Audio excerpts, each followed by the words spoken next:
All right, guys, we're going to get started here. Did y'all get the flyer? Let me grab my hat. Because that rain doesn't go anywhere. It just rolls down into my eyes. We're undercover. So. Oh, yeah. Okay.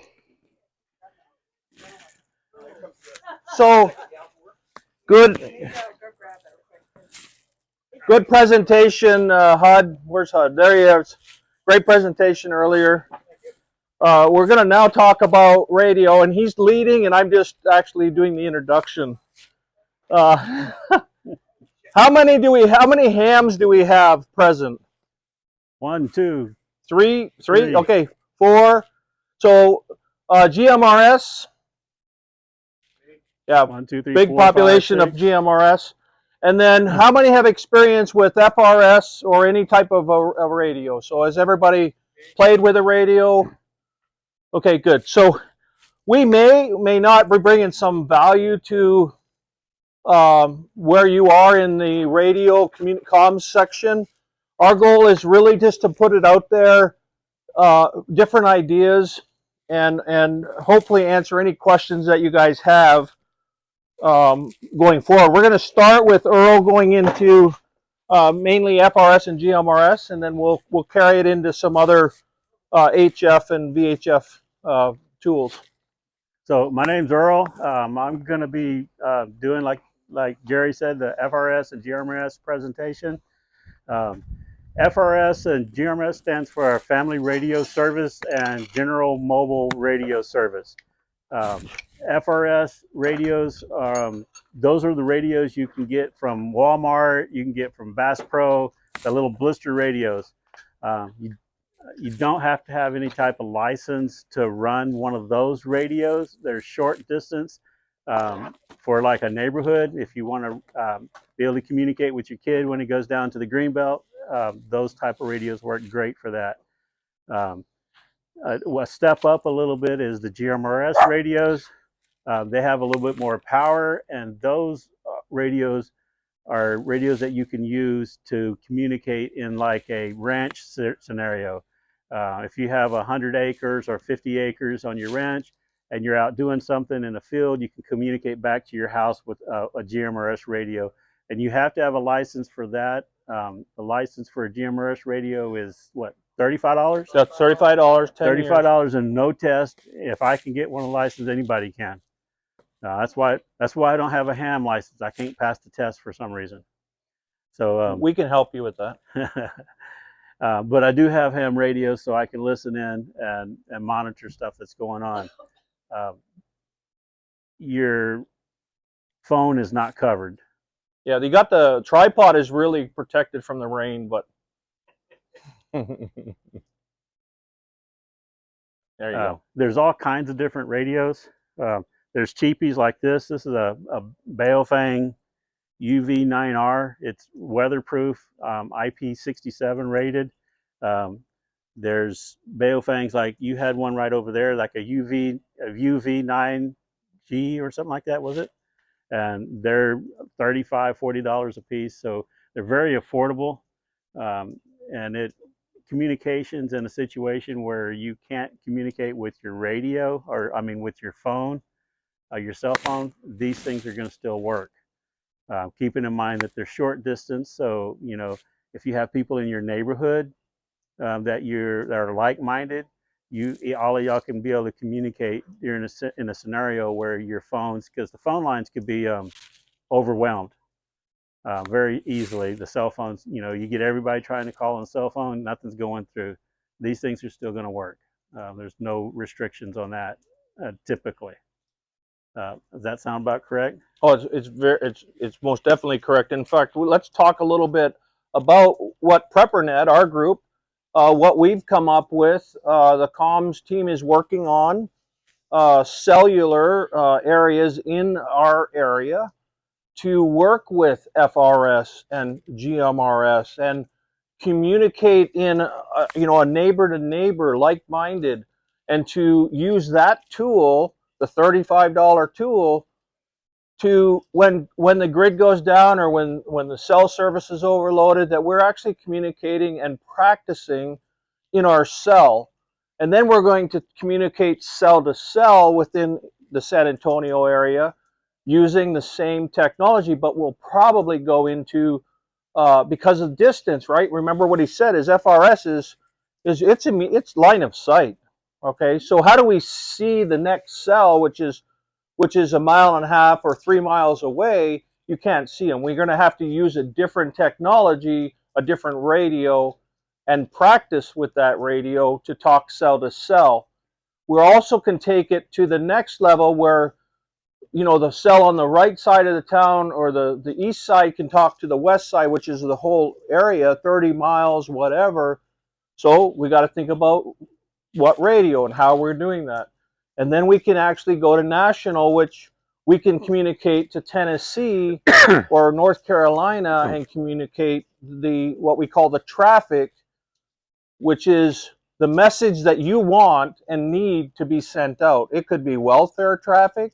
Hey, I know there was a hurricane over North Carolina, the grid's down where we are, whatever.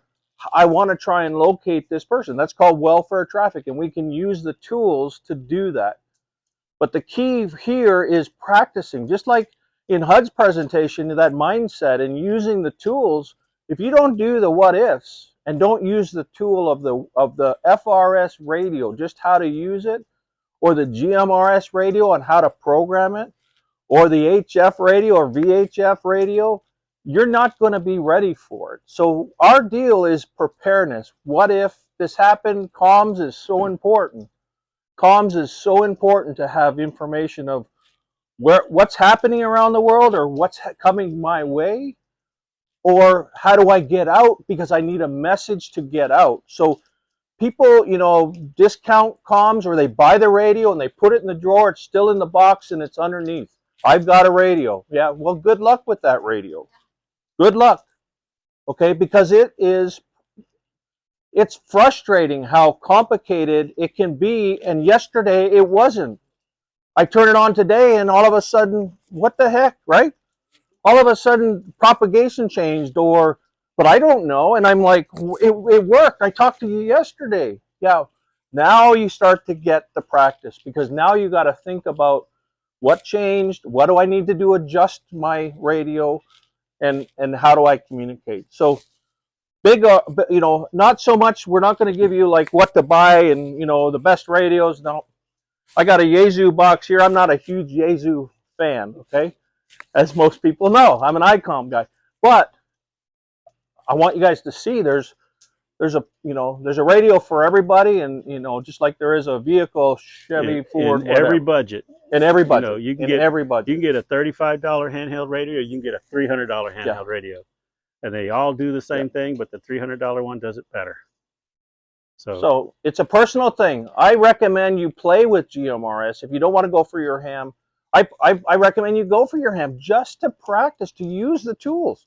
But if you don't want to do it for whatever your personal reason is, don't. I recommend then going to GMRS. If you don't want to do that, fine. But get an FRS and start practicing. And you can't do it with one radio. Let your kid go out. Yeah. You know, you need another person to play with it. Both of my kids, they have GMRS radios in their backpacks that they take to school. Yep, my family does as well. I have put a GMRS radio in their backpacks with a card on how to operate it. Yep. Okay, because I know they don't practice it, right? They're not going to remember. So it's like step one, turn on, right? And a note to the school and to the teachers saying they are allowed to. Yeah, I didn't do that. It's actually in the bug. They keep them in their vehicles. So, well, ours are still. Yeah. So interesting. I'll talk a little bit about me. I'm a ham since 2021. How long you been a ham, buddy? 2013. 2013. 8 years ago. 8. Yeah. I got mine. We had to freeze, right? I wasn't a prepper. I never thought of it, right? I was the idiot that goes, now what, right? But I'm not that stupid that I said, okay, I learned my lesson. I was not prepared. Now I'm going to work it, right? Well, I Quick got and into advanced. radio, and I started with FRS. I didn't know what it meant. I didn't know the difference, and I just started working it. And I worked all the way through, and I went from FRS to ham. I went and got my technician license because I could, and I had the time to study, and I did. And then I went and got my general license, and then I met all the hams, right? Travis, HUD, we met through radio, right? So your network of radio is very, very important. But anyways, so I became a ham, and I started to play with it. Then I went back and got my GMRS because I realized that my family is licensed to use every radio I have, or every GMRS radio, with nothing. They don't have to do nothing. They don't have to put their name down and sign up. Immediate family is covered. And there's kind of do they have to live with you? Immediate family, there's a discussion on that. But anyways, I'm just telling you, you get it, your GMRS, and yes, sir. There's a list on the FCC site that tells you Who's covered? Did Okay, they finally put FCC, that on that's the there? reference.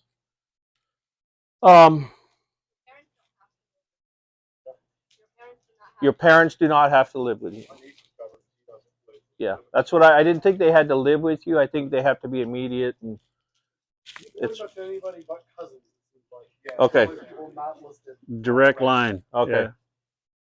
So I think it's a great, they're allowing you to practice and to have them practice, right? Your mom, your parents are at their own place. They can't get their cell phone working. They have a radio. It's whether there's an event or not, it's a great tool. And I'm every day I'm touching my radio The somehow. GMRS has to have a license. Yes.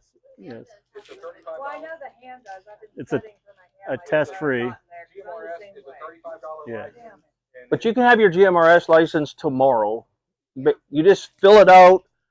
You check the boxes that you will abide by, certain regulations, and they'll send you the license. You have to go get an FCC ID or something like Yeah, that. FRN number, which ties to you forever. Like on ham, it's the same number, right? So all your licenses through Go through that same FCC thing, yeah. covers it. Yep. But one thing that I think is really important for people who want to get their ham license to understand, maybe they don't know or nobody told them. When you get your ham, you are giving, I forget, is it the government or the ham people come to your house to inspect your equipment? And yes, you can bring it to your porch and take it out and everything and bring it to them. But the point that they can come to your residence and what if you didn't So know? here's the deal. I wanna compliment, because it's kind of like, I don't want them knowing. It's like, hold on, they know who you are already, right? Yep. You cannot practice. It's hard for you to practice in the upper frequencies and ham radio frequencies, HF frequencies, UHF frequencies, if you don't have a ham license. So there is a risk that, yes, they know where you are, but there is a new rule that came out that you put a PO box. You use a PO box. Okay? That's the address. And that's the only address that anybody sees in the system. Now, do they know who you are and can they find you? Yes. You're But already it's the on their PO list. box you Yeah. use. And especially females, right? I'm just saying this, is if you put your home address and you put hey, I'm a ham and here's my home, I'd rather you put a PO box, because other people can search and find that. just because you don't have a license, if you have radios and you're using the radios improperly, which is the only reason the FCC is going to come knocking on your door anyway, they're going to come knocking on your door. Regardless. They Yeah. have big old bands with a ton of antennas, and that's all they do is drive around looking for harmful interference. As long as you play by the rules, Right. and the scope that they have is exceptionally narrow. They can only look at your radios. They can't look at anything else that you have. They're not going to search every drawer for a radio. You have to present your radios.